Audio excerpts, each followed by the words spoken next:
Informed Sources is made possible in part by Susie and Pierre G. Villery. With a lifetime of passion for public television, we are pleased to help underwrite Informed Sources.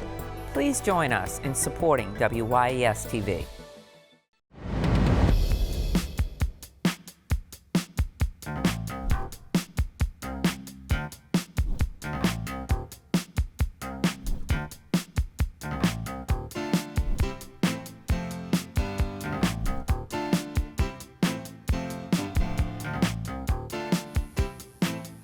Hello, I'm Marcia Cavanaugh. Thanks so much for joining us.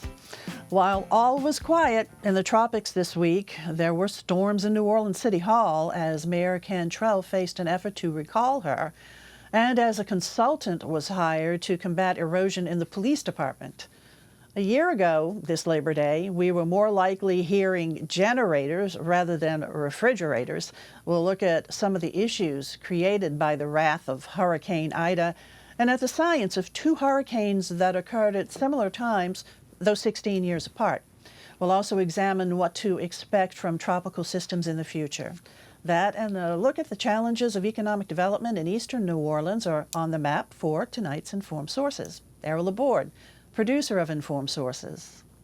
Jessica Williams, Deputy Investigations Editor, the Times-Picayune, the New Orleans Advocate. Kurt Sprang, news anchor and reporter, WGNO-TV Channel 26. And Mark Schlefstein, environmental staff writer, the Times-Picayune, the New Orleans Advocate. And we go over to Kurt first because the New Orleans Police Department continues to have its troubles with just low numbers, and so the City Hall brought in a consultant to try to fix that. And you get the sense that the mayor and the police chief are going to try and do whatever they can to solve this. The number on officers, the latest number I got as of this day is 957 officers on the New Orleans Police Department. But also recently we had that new recruit class of 196. It was 12 recruits, 10 men, 2 women. Superintendent Sean Ferguson called them 12 brave souls, and he also called working for the police department an honorable profession. We're told that these new recruits, some of them speak Russian, Japanese, French, Spanish, or sign language. But they've also tried the $5,000 bonuses. They've dedicated more money to recruiting programs for the New Orleans Police Department. The mayor also is trying to get the consent decree for the NOPD to get wrapped up by the feds. And the department made some changes by saying, hey, you want to have nail polish, you can have nail polish. Facial hair, that's fine as well.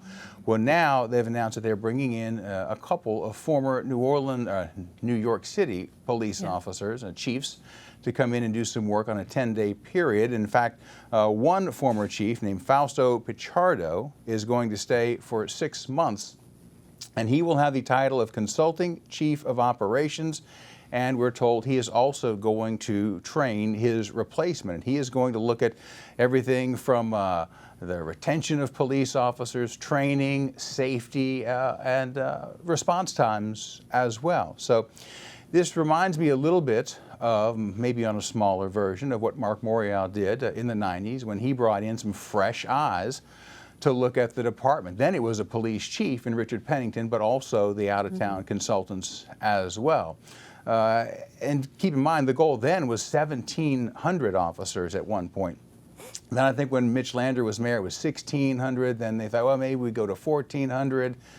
And then that number keeps getting back down. And Phyllis Landry, the city council member, one time said, and was the first person that I heard point out that we were on pace to go below 1,000 officers. That was when she was on the council. And that was alarming then. Now I think the question is just how far below 1,000 are they going to go? And the effort here seems to be, while we want to increase the numbers, I think more than anything, the mayor and the police chief would like to say we've stopped the decline. Right, and so the superintendent, Ferguson, had some words also for his force, bringing in Pichardo is his name, from the New York, formerly with New York Police, to really listen to what this this person is telling us to see how we can make improvements. And keep in mind, the police chief and the mayor recently did every roll call, and that was the mayor made sure everybody knew that she'd been to every single roll call for the New Orleans Police Department over a several-day period to speak with the officers. If you talk to PANO, the union, they say, well, you know, a lot of people didn't feel like they could speak freely with the mayor. And so it'll be interesting to see a couple things. First off, when they bring in the consultants, will the officers feel free to speak with the consultants? Secondly, you know, the mayor and the police chief have talked about a holistic approach to fighting crime. Well, what are the consultants' thoughts on a holistic approach to fighting crime? So they've had to defend some things with the public, the mayor and the police chief. Let's see if they have to explain some things to the consultants. And Kurt, we need to emphasize also that the decline in police positions is nationwide, so it's not unique here. So there's two selling jobs, one selling the New Orleans Police Department, but one selling the idea of being a policeman. Right, and I think it was interesting. I mean, I don't know the last time we had a police chief at a recruiting event say, hey, this is still an honorable job. I believe an honorable profession were his words. I don't want to get them wrong. And so, yeah, I mean, I think there are multiple challenges. And certainly recruitment is a challenge, but it's of utmost importance. And one of the other consultants that has been brought in is John Linder, who was also brought in by Mark Morial when Chief Pennington days, along with the late Jack Maple as consultants, and they helped really build a very strong recruitment effort. I wonder if that's going to be a strong focus this go around. And he's been there, done that kind of attitude with that officer and his expertise. What's interesting, though, when they talk about increasing officers now, it's a bigger playing field. They're looking nationally, and which is not exactly wasn't on the table previously. They're also looking at streamlining the application process online, which wasn't an issue previously because you couldn't apply online. Right. So there are a whole new list of factors that they're going to have to consider, I think. You know, I recall that the early days under Chief Pennington caused a lot of excitement, and people thought, man, we're on the way now. We got a national level police department. Pennington was very, very exciting to the point that he even ran for mayor at some point.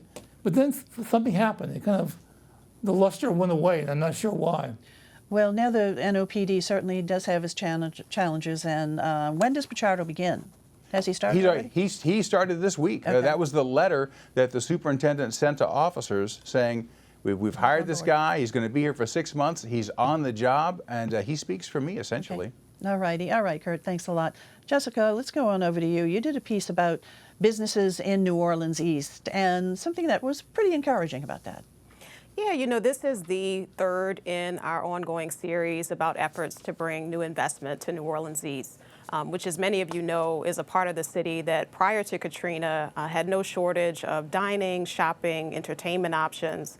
And since post-Katrina, despite the fact that the population has come back at more or less about the same rate as the rest of the city, that private investment has not returned in a meaningful way.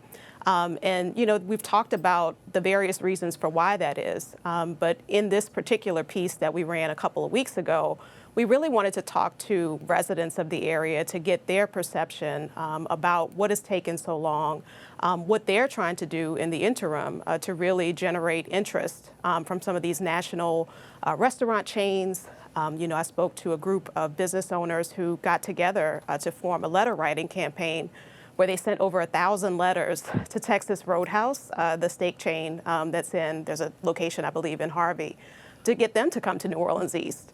They were told, well, we've already picked our locations for this year, but try again in 2023. So they're already gearing up to do the same thing next year. And it was really, almost inspiring to listen to, folks who made the choice to invest in that area, who are committed to staying in the area, and who, in the absence of a lot of these national retailers, a lot of small businesses, a lot of mom and pop shops, have stepped in to provide the services that residents in the East so direly need. And so these smaller businesses, how is business going for them? Are they productive? Are they successful? Or are they struggling? So I spoke with several different types of businesses. And as you can imagine, folks had different different outcomes depending on the type of business they were, depending on how they were able to withstand COVID-19 and the various challenges that that brought in terms of staffing, in terms of staying open and complying with city restrictions around capacity. But one of the businesses that I spoke with was Universal Printing, and the owners of that business, Aaron and Saisha Jordan, recalled to me when they were first sort of their reasoning for starting and opening that business was there was no place where if you were a school or if you were a church, there was no place that you could go to get a program printed that was in the area. And so they did this in direct response to the demand. But one of the things that they sort of struggled with when they were looking for capital for their business now, which is built and thriving 10 years later, was, oh, well, we're a little unsure or uncertain about the area. Are you thinking about just opening in New Orleans East, or are you thinking about opening in another part of the city? Because that's a safer bet for us. And that was really jarring for them. That was something that they did not expect to hear. Eventually, they were able to find a lender who was willing to work with them. And of course, now they are so successful that they are about to outgrow the city's designation for small and disadvantaged businesses. There's a certain threshold that you have to meet in order to qualify for that, and they're right on the tipping point, right on the edge of it. I also talked to Stephanie Chambliss, who's the owner of the only national coffee chain that's in New Orleans East, and that's PJ's on Reed Boulevard. And if you go there on a Saturday, it is, just jumping. Like there's a line of folks, in the drive-through. There's folks sitting out having meetings in the meeting area portion of the store. And it's just been amazing to sort of hear her perspective. Again, this is another business owner that stepped in, provided a need that she saw was going unfilled, in that there wasn't a coffee shop where people could sit down, conduct business, students could do work. And she provided that and is now reaping the return from that investment in the fact that she's about to open her second location. Oh, good. That's great for her. Also in New Orleans East. What about Target? Is Target coming or not? So that was a bit of a whiplash of emotions, right? When the mayor announced that the Target was coming, and then of course, us and several other media outlets reached out to Target, and they said, no, not so fast. We haven't committed to anything. We haven't bought anything. And that was disappointing, particularly to the folks that I've spoken to in the area who have been trying, to get, another shopping option. Of course, there's Walmart that's available there, but just one more, just the ease of sort of options that you see in, Metairie or in Slidell or even in Mid-City and other parts of New Orleans is not available. And they've been working towards that. But so that was a bit disappointing. But one of the things that they said was this is not going to stop anything that we're going to continue to do on the ground. Whatever the city does or doesn't do to convince these national retailers to come, we're going to continue to support small businesses to keep dollars circulating in our area so that we're successful. Okay. All right. Good luck to them with it all. Thanks a lot, Jessica. Okay, Mark, over to you. August, knock on wood, was a quiet one in terms of tropical weather. However, it was kind of strange that two major storms hit this area, our area, on the same date. Just explain to us what happened there. Well, it's literally luck of the draw. Just the reality that mid-August is when the hurricane season begins to get back up to speed, when more storms begin forming. The period from mid-August till actually September 10th is the height of the season where the most storms have actually occurred. So the fact that occurred, and it was 15 years apart. So, there was a good gap between the two, but and we're talking mostly Katrina and Ida on August 29th. Yeah. Right, exactly. So it was mostly luck of the draw for those two. But remember that also that they were very different storms as well. With Hurricane Katrina first was a huge storm that had a long history crossing the Florida Peninsula before it went back into the Gulf of Mexico, went into the Gulf of Mexico and spent several days traveling the Gulf, gathering strength, becoming a Category 5 a day and a half before it came on shore. And all of that time pushed water towards the New Orleans area, which really caused the significant problems that we saw in the New Orleans area from Katrina. It was a storm surge storm. And in addition to that, the other obvious concern that we found out about that day was that there were, that not only was the levee system that we all grew up with, not only was it too low in many places, especially in New Orleans East and St. Bernard Parish, but there were pieces of it that were either improperly built with organic material on the interior, so the levees just fell apart, or flood walls that were improperly designed, and the flood walls failed. So, this was more of a man-made disaster for much of the New Orleans area than it was simply a natural event. Mm-hmm. So that's something to talk about. Ida was a different kind of storm.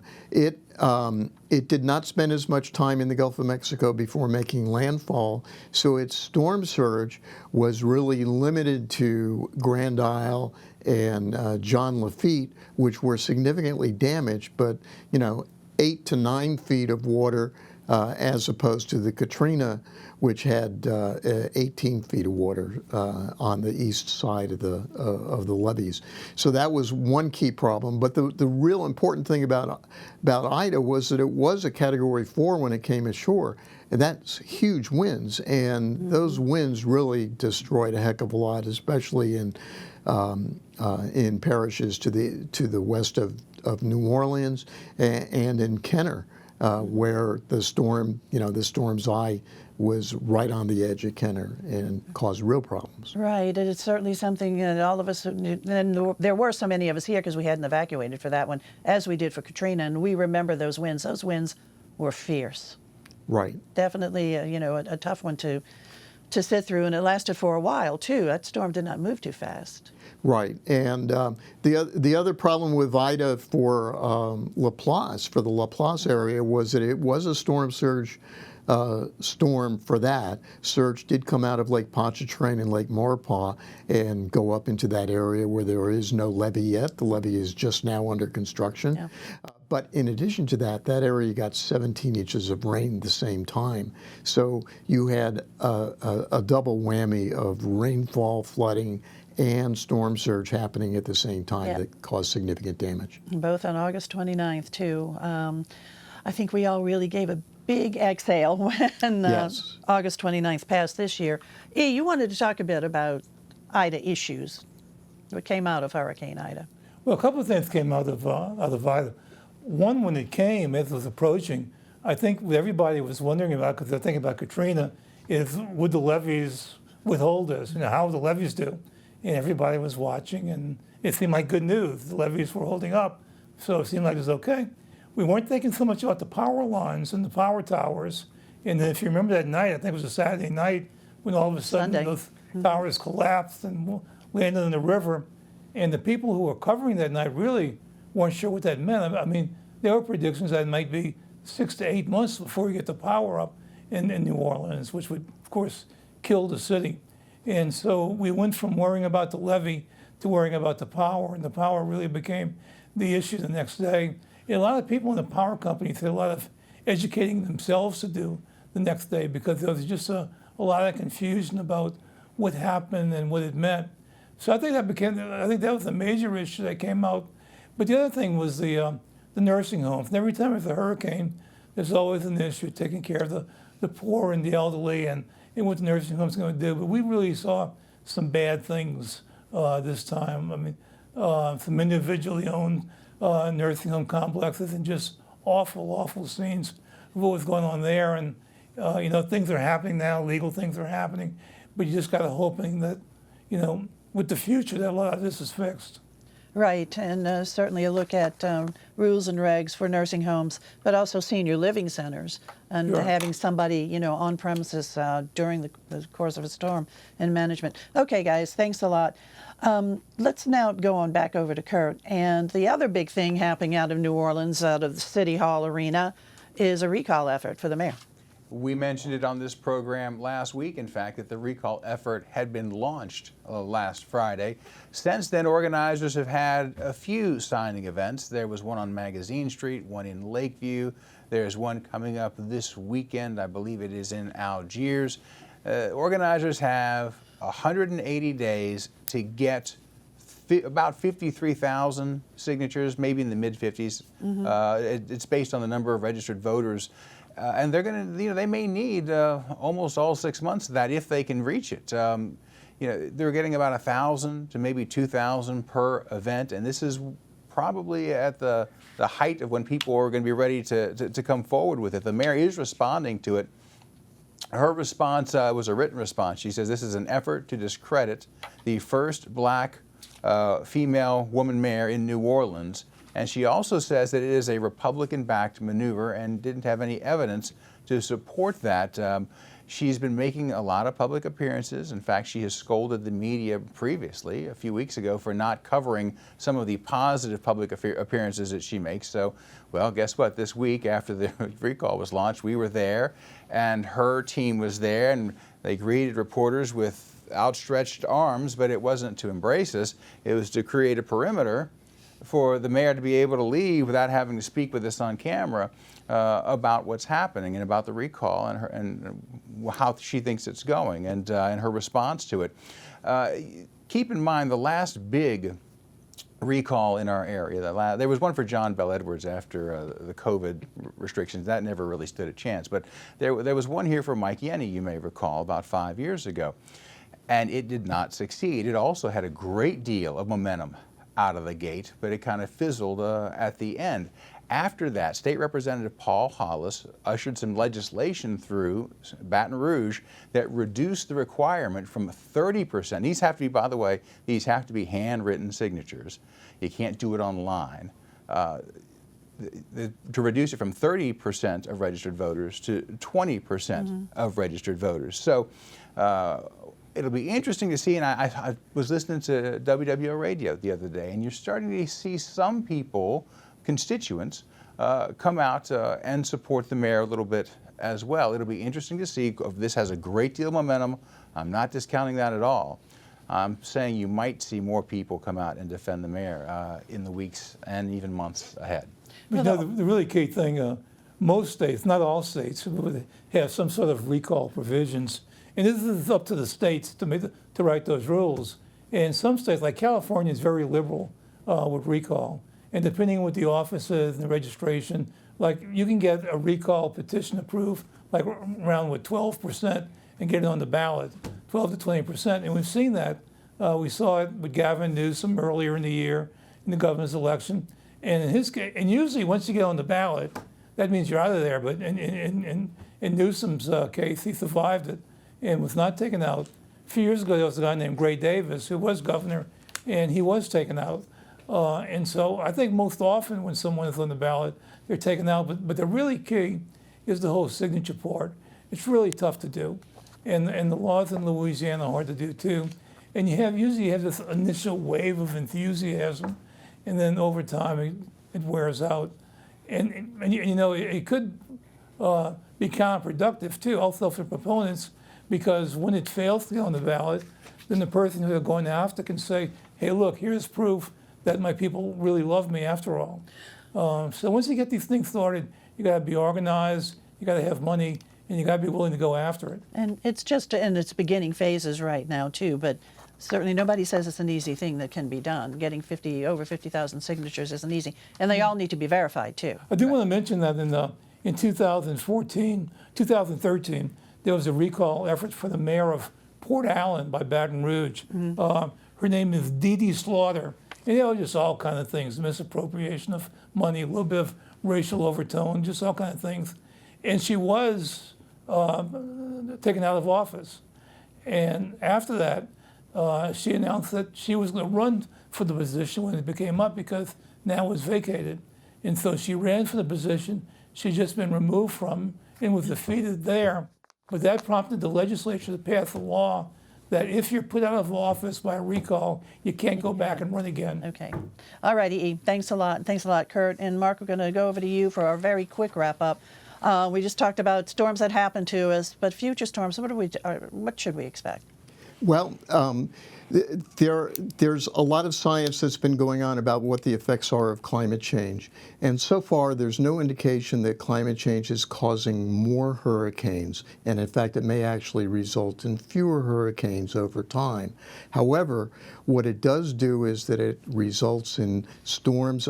There's clear indications that storms are going to continue to get more intense as they come ashore. And as much as a category higher, that they spend a slower period of time as they move on shore, and that they include much more rainfall as they are coming ashore. So the problem is not how many hurricanes we have, but as it always has been, what happens when that hurricane hits us? It just takes one. It just takes that one. That's what really counts. Yep. When it does happen. So it's forecast that they would actually be slower moving. We don't like to hear that. No, Not to we mention certainly intensity. don't. And that's, you can just look at what happened with Hurricane Harvey with Houston, which, was not a windstorm for Houston. It was a rainfall storm, 60 inches of rain over several days. A lot of water. 60 inches, that's just absolutely incredible. It's amazing. Yeah, it really is. Okay, all right. On that very upsetting note, let's go around the table right now and see what other stories there are. E. Over. Well, a long-time tradition in New Orleans has been the opening of the racetrack season, which is always open on Thanksgiving. Well, this year they've added some more races, so they need to move up the opening a little bit. And so instead of waiting for Thanksgiving, the fairgrounds racing season will open November 16th. Okay. Jessica, over to you. Several small business owners in New Orleans East are preparing to hold a festival to celebrate the area and also to promote small businesses in the area. And that festival is going to be on September 17th. Okay. All right. Kurt? And since we're talking hurricanes, if you are a fan of the Apple Plus streaming series, 5 Days at Memorial, I interviewed Sherry Fink. She is the Pulitzer Prize-winning author who wrote the book, 5 Days at Memorial. She's also a doctor, and it's a very interesting take on and how she prepared that book. It's on our website, WGNO.com. Okay. Has it been aired also? Are you all airing this, or it's just online? It's on Apple Plus. It's streaming on the Apple Plus platform. Okie doke. All right. I'm trying to get through the book. It's Everybody's very talking well about written, it. but boy, it's hard to read. Okay, Mark, over to you.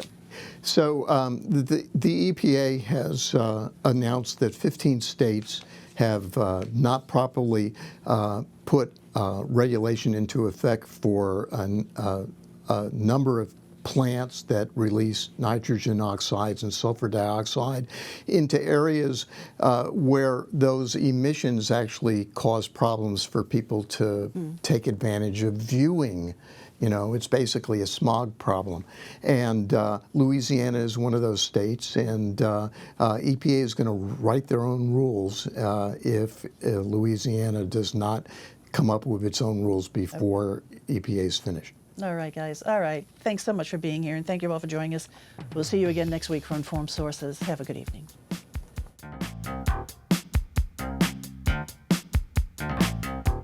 Informed Sources is made possible in part by Susie and Pierre G. Villery. With a lifetime of passion for public television, we are pleased to help underwrite Informed Sources. Please join us in supporting WYES TV.